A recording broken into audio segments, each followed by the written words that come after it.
What's up, everyone? Welcome to Program Your Remote. Today we're going to take a look at how to change the battery in this Kia remote key fob. This key fob is going to take replacement battery CR2032. The first thing we want to do is remove the emergency key that's in the bottom of our key fob.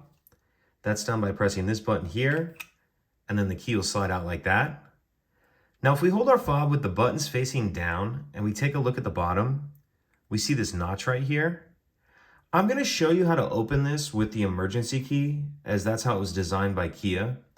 But if this notch gets worn or the edge of your key gets worn, you might actually want to use a flathead screwdriver. But again, I'm just going to show you how to do it with the key. So if you notice there's a little bit of a lip on this key, we're going to put it in that notch, push in, and then we're just going to twist it like this. If you're using a flathead screwdriver, it's the same procedure. Put it in that notch, and then we twist, and it pops the case apart. And now we can pull the back cover off the case. Now we see our battery right here.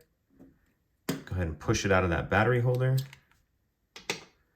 Grab our new battery, and we want to make sure that we're installing that with the plus side up. Like that. Now we can snap these two halves back together. Put our emergency key back in. And that's it. If you have any questions, please let me know. If you could take a second to like and subscribe, it helps us out, and I'd appreciate it. Thank you.